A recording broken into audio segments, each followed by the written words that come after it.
अल्लाह ही अल्लाह किया करो, दुख न किसी को दिया करो, जो दुनिया का मालिक है नाम उसी का लिया करो। अस्सलामु अलैकुम वरहमतुल्लाहि वबरकातुहू।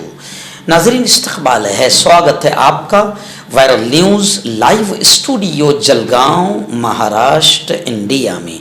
मैं आपका मेज़बान मुफ्ती मोहम्मद हारून नदवी। आइए प्यारे मुल्क भारत की बहुत ही ख़ास बड़ी 10 अहम ख़बरों पर नज़र डालते हैं। लेकिन सबसे पहले मैं अपील करूंगा कि जो साथी नए हैं और अभी तक इस बेबाक सच्चे चैनल से जुड़े नहीं हैं, अगर आप चाहते हो कि आपको मुल्क भारत की और पूरी दुनिया की सही और सच्ची खबरें देखने और सुनने को मिलें, तो फिर आप इस चैनल से जुड़ जाइए।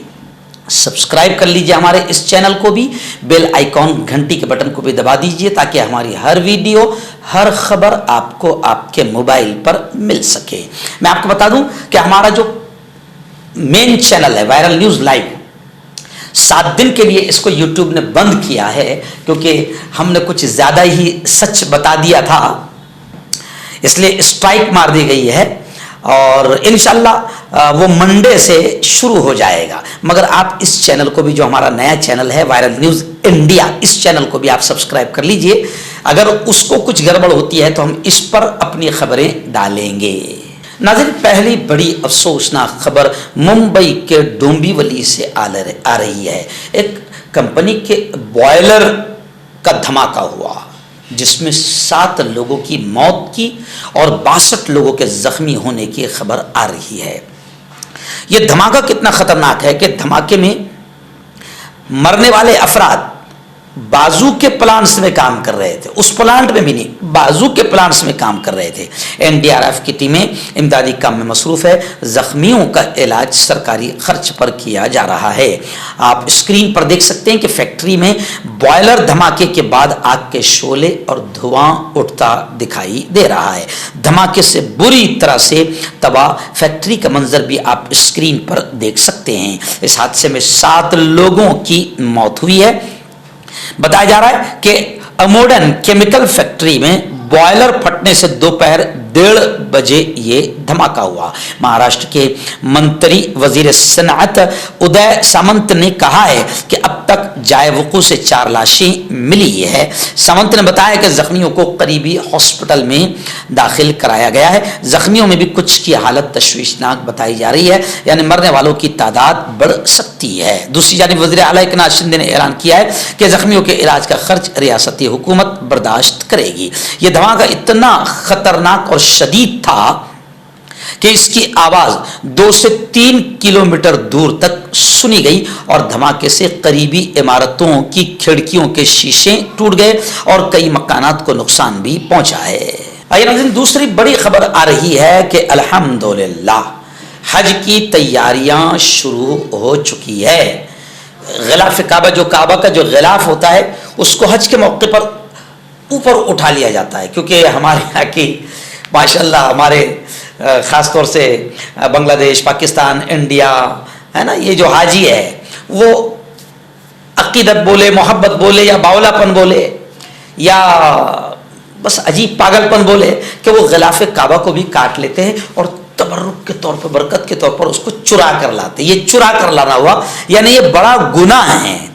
तो खैर वो लोग एहतियात भी करते हैं। हज की तैयारियों में वो गिलाफ काबा को इतना ऊपर कर लेते हैं कि जहाँ तक कि किसी का हाथ ना जा सके। खैर 3 मीटर ऊंचा कर दिया गया है। अरब न्यूज़ और अल अरबिया की रिपोर्ट्स के मुताबिक हरमैन शरीफैन के इंतजामी उमूर की जनरल अथॉरिटी ने हज इंतजामात के सिलसिले में गिलाफ काबा के निचले हिस्से को तकरीबन 3 मीटर ऊंचा कर दिया है और खाली होने वाले हिस्से को चारों तरफ से तकरीबन 2 मीटर चौड़े सफ़ेद सूती कपड़े से ढांप दिया गया है। गिलाफ काबा ऊंचा करने के मौके पर इमाम काबा अब्दुर्रहमान अस्सुदै समेत दीगर अइम्मा किराम और आला हुक्काम मौजूद थे। जी हाँ, 10 क्रेनों की मदद से 50 से ज़ायद माहिरीन की खिदमात इस मौके पर हासिल की जाती है। और मैं आपको बता दूं कि अल्हम्दुलिल्लाह हमारे अपने जलगांव ज़िले के भी सैकड़ों हाजी जा रहे हैं अभी जलगांव ज़िले के हाजियों का एक 26 को प्लेन है, 27 को है और 3 जून को है। 3 जून के प्लेन में जो है मेरे सास ससुर भी जा रहे हैं और मेरे और भी रिश्तेदार जा रहे हैं। हम सब के लिए दुआएं करते हैं कि अल्लाह ताला सबके हज को आसान करे, कबूल करे और अल्लाह ताला तमाम आसानियाँ उनके लिए पैदा फरमाए, क्योंकि हज एक बड़ी इबादत है और जाहिर बात है कि बड़ी मशक्क़त वाली इबादत भी है। अल्लाह सब के लिए आसानियाँ पैदा फरमाए, आमीन। नाज़रीन, बड़ी खबर आ रही है आसाम से। जी हाँ, आसाम के वज़ीर आला, जी हाँ, कौआ चला हंस की चाल अपनी चाल भूल गया। आसाम के वज़ीर आला भी योगी आदित्यनाथ के आतंकवादी बुलडोज़र की तरह बुलडोज़र का आतंक आसाम में मचा रहे थे, लोगों को धमका रहे थे, जुल्म कर रहे थे, हिटलर और तानाशाह बन गया था आसाम का मुख्यमंत्री भी बिस्वा, हेमंत बिस्वा। आखिर उसको ये बुलडोज़र का आतंकवाद महंगा पड़ गया और बताया जा रहा है कि 32 लाख, 32.5 लाख के करीब उनको चुकाना पड़ा। बुलडोज़र की कार्रवाई की वजह से हेमंत बिस्वा हुकूमत को लाखों रुपए अदा करने पड़े हैं। दरअसल आसाम हुकूमत ने उन 5 खानदानों को 30 लाख रुपए का मुआवजा दिया है जिनके घरों पर 2 साल पहले बुलडोज़र चलाया गया था। इन खानदानों पर एक पुलिस स्टेशन को आग लगाने का इल्जाम था।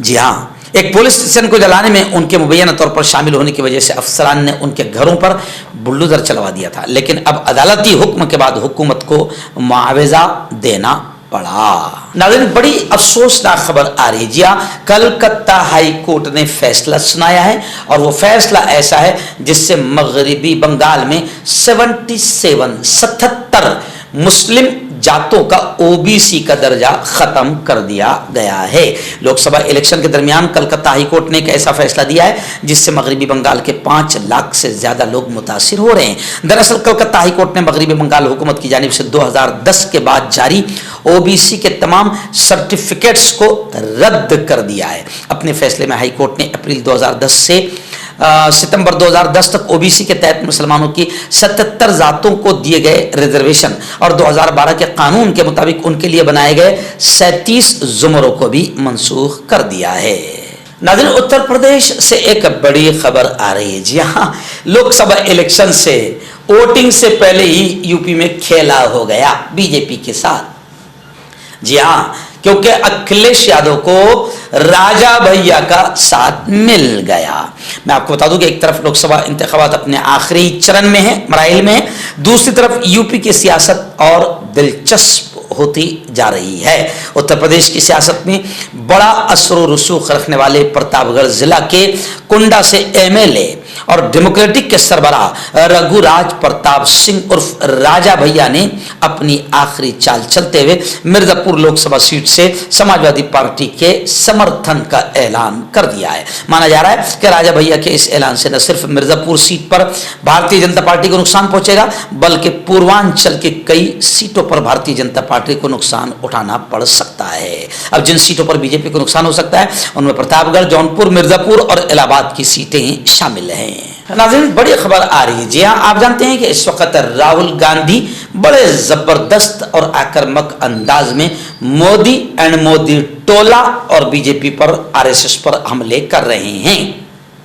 मैं आपको बताऊं कि राहुल गांधी ने अग्निवीर स्कीम के खिलाफ बोलते हुए कहा है कि अगर हमारी सरकार आती है तो सबसे पहले तो हम मोदी जी की ये घटिया स्कीम जो फौज के, आर्मी के खिलाफ है, इसको हम खत्म कर देंगे। और कमाल की बात यह है कि राहुल गांधी अग्निवीर स्कीम फौज के खिलाफ है, इख्तिदार में आए तो फाड़ कर कूड़ेदान में फेंक देंगे, राहुल गांधी ने ऐसा बयान दिया है। और कमाल की बात यह है कि अभी तक नरेंद्र मोदी अग्निवीर स्कीम पर मुंह खोल ही नहीं रहे हैं। यानी इसका मतलब यह है कि अग्निवीर स्कीम के जरिए से मोदी जी ने मुल्क के जवानों का भी अपमान किया, उनको भी बेवकूफ बनाया और मुल्क के पढ़े लिखे बेरोजगार जवानों को अग्निवीर स्कीम के तहत फौज में दाखिल करके उनकी जिंदगियों से भी खिलवाड़ किया और फौज का भी अपमान किया है। इसलिए राहुल गांधी खुलकर यह कह रहे हैं कि अगर हम आते हैं तो फिर इस स्कीम को फाड़ कर कूड़ेदान में फेंक देंगे। नाज़रीन, बड़ी खबर आ रही है। जी हाँ, आम आदमी पार्टी के लीडर सुप्रीमो अरविंद जी केजरीवाल, दिल्ली के वजीर आला केजरीवाल, इनका एक वीडियो वायरल हुआ है जिसपे वो कह रहे हैं कि नरेंद्र जी मोदी आप इंतहाई घटिया लेवल पर उतर आए हैं। आपका और मेरा झगड़ा है। आपने मुझको सताया, मेरे एमएलएस को सताया, मेरे मंत्रियों को जेल की सलाखों में डाला, मुझे जेल की सलाखों में डाला, मगर आप इतने निचले लेवल पर जाएंगे ये मैंने नहीं सोचा था। उन्होंने कहा कि मोदी जी ने मेरे बूढ़े माँ बाप को भी परेशान किया है और वो मेरे बूढ़े माँ बाप को परेशान करके मुझसे दुश्मनी निकाल रहे हैं। आम आदमी पार्टी ने संगीन इल्जाम वज़ीर आज़म नरेंद्र मोदी पर लगाया है और लोग भी सोशल मीडिया पर कह रहे हैं कि मोदी जी एकदम घटिया लेवल पर उतर आए हैं। और केजरीवाल के जो बूढ़े माँ बाप है, 85 ईयर के उनके अब्बा है गालिबन, यानी बूढ़े माँ बाप है जिनसे चला नहीं जाता, उनको भी इंक्वायरी के लिए बाकायदा बुलाया जा रहा है और उन्हें भी हरासा परेशान किया जा रहा है। नाज़रीन, बड़ी खबर आ रही जी हाँ, मुल्क के वजीर दाखिला अमित शाह, आप जानते हैं कि झूठ बोलने में ये भी सेकंड नंबर पर है। खैर, मोदी जी का रिकॉर्ड तो कोई तोड़ ही नहीं सकता पूरी दुनिया में, लेकिन उनके चेलों में ये भी सेकंड नंबर पर है। अमित शाह भाषणबाजी देते रहते हैं, कभी कभी तो इनकी बातें शायद उनको खुद को भी समझ में नहीं आती कि क्या बक रहे हैं। अभी उन्होंने एक भाषण दिया है जिसका लोग मजाक उड़ा रहे हैं और कह रहे हैं कि ये आदमी कितना झूठा है और बीजेपी की पॉलिसी कितनी धोखेबाज है। अमित शाह ने कहा कि भाइयों बहनों, मजहब की बुनियाद पर रिजर्वेशन नाकाबिल कबूल है, मजहब की बुनियाद पर किसी को भी आरक्षण नहीं दिया जाएगा। और यह भी कहा कि कांग्रेस 40 सीट भी पार नहीं कर पाएगी। जी हाँ, तब लोग ये कह रहे हैं कि मजहब की बुनियाद पर, मैं खुद कहता हूं, मैं खाटिक समाज का राष्ट्रीय अध्यक्ष हूं और खाटिक समाज को उनके पेशे के हिसाब से बाकायदा SC ST के जुमरे में शामिल किया गया था। लेकिन हमारे साथ हुकूमत ने क्या बदमाशी की कि अगर हिंदू खाटिक है तो उसको SC में शामिल किया जाता है, लेकिन अगर कोई हिंदू खाटिक इस्लाम कबूल करके मुसलमान बन जाए तो मजहब की बुनियाद पर उसका SC का जुमरा छीन लिया जाता है, उसकी SC कैटेगरी की सुविधाएं छीन ली जाती है। तो जब आप मजहब की बुनियाद पर किसी को रिजर्वेशन, आरक्षण, सुविधा नहीं दे सकते तो आप मजहब की बुनियाद पर छीन कैसे सकते हैं? तो मैं खाटिक हूं, मुस्लिम खाटिक हूं, तो मेरा, आप पूरा उठाकर हमारी डॉक्यूमेंट्री देख लीजिए कि SC के जुमरे में हम शामिल थे, मगर मुसलमान खाटिकों से ये मामला छीन लिया गया। अब हिंदू खाटिक है तो उसको SC का दर्जा मिलता है, लेकिन मुसलमान अगर खाटिक है तो उससे ये सुविधाएं छीन ली जाती है। तो ये बीजेपी की मक्कारी है। एक तरफ कह रही है कि मजहब की बुनियाद पर किसी को रिजर्वेशन नहीं दिया जाएगा और दूसरी तरफ मजहब की बुनियाद पर मुसलमानों से रिजर्वेशन छीन रही है। नाज़रीन, बड़ी चौंकाने वाली खबर आ रही। जी हाँ, आप जानते हैं कि भीख मांगने का धंधा सबसे अच्छा है और अभी राम के नाम पर मोदी जी जो भीख मांग रहे हैं, मंदिर के नाम पर जो भीख मांग रहे हैं, वो तो आपको सबको मालूम है। हालांकि ये सोचना चाहिए मोदी जी ने कि भीख जो है भगवान के नाम पर भीख मांगी जाती है, भगवान के नाम पर वोट नहीं मांगे जाते हैं। मगर ये शख्स इतना बड़ा झूठा और भिखारी है कि भगवान को बेच रहा है और भगवान के नाम पर भीख मांग रहा है। खैर, एक मुंबई से खबर आ रही है कि मुंबई में भीख मांग कर एक औरत ने 3 गांव में 3 एकड़ जमीन खरीदी। बेटी की किराए से माहाना लाखों की आमदनी होती है। तकरीबन 35 सालों से भीख मांगने वाली एक बुजुर्ग महिला, एक बूढ़ी महिला का कत्ल हुआ है। लाखों की आमदनी का इंकशाफ सामने आया है। मुंबई में मंदिरों, मस्जिदों और दरगाहों के बाहर और फुटपाथ और सड़कों पर भीख मांगने वाली एक 79 ईयर बुजुर्ग शांता बाई कोराड़े भले ही ना रही, लेकिन वो हर माह 25 से 35 हजार रुपये कमाती थी। अपनी कमाई में से वो हर माह 25 हजार रुपये अपनी इकलौती बेटी कराड़ को भेजती थी और बाकी रकम खुद खर्च करती थी। पुलिस के मुताबिक इस रकम से शांताबाई की बेटी और पोते ने तकरीबन 3 एकड़ जमीन खरीदी, जिस पर आज कपास, सोयाबीन और दीगर अनाज की फसल बोई हुई है। यानी भीख का धंधा सबसे अच्छा, इलेक्ट्रल बॉन्ड की भीख हो या फिर राम और मंदिर के नाम पर भीख हो। नाज़रीन, आखिरी बड़ी खबर इस वक्त मेरी निगाहों के सामने आ रही है। जी हाँ, राजनीति के ओरिजिनल चाणक्य माने जाने वाले शरद पवार का बड़ा बयान आया है। शरद पवार ने कहा है कि बीजेपी से गठबंधन इत्तेहाद का सवाल ही नहीं पैदा होता। शरद पवार ने क्लियर किया कि अगर लोकसभा इलेक्शन में बीजेपी को इत्तेहाद नहीं मिलता है तो वो उसके साथ इत्तेहाद नहीं करेंगे।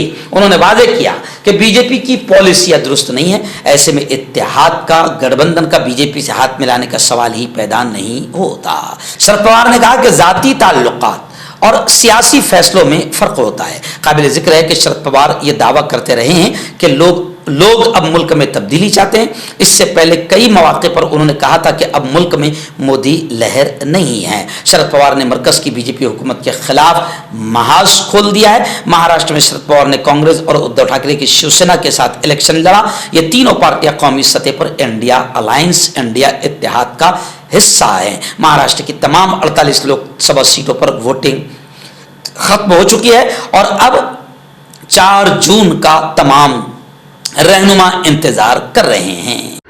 मर्दाना ताकत हासिल करें 72 घंटों के अंदर, वो भी जड़ी बूटियों द्वारा। हकीम याकूब खान से कांटेक्ट करें जो कि 75 सालों से हिकमत कर रहे हैं। इसके अलावा जोड़ों में दर्द, गुर्दों में पथरी, शुगर, खुजली, ल्यूकेरिया का गारंटी से इलाज किया जाता है। अभी कांटेक्ट। हर्बल सेहत लाए 100% देसी जड़ी बूटियों से इलाज। मर्दाना ताकत, लिकोरिया, शुगर बिना अंग्रेजी दवाई, बिना परहेज के खत्म हो जाती है। इसके अलावा जोड़ों का दर्द, घुटनों का दर्द, गुर्दे की पथरी, खुजली, बवासीर, खूनी मस्से वाली, वजन कम करना, वजन बढ़ाना, अभी कांटेक्ट। आपका पर्सनल डॉक्टर शावेज सेक्सोलॉजिस्ट। किसी भी सेक्स की प्रॉब्लम को लेकर आप मुझसे कभी भी कांटेक्ट कर सकते हैं। इसके अलावा अगर आपको शुगर है, बिना अंग्रेजी दवाई, बिना परहेज के आपका शुगर खत्म हो जाता है। बवासीर, खूनी हो या मस्से वाली हो, नसों का दर्द, जोड़ों का दर्द, गठिया भाई, अभी कांटेक्ट।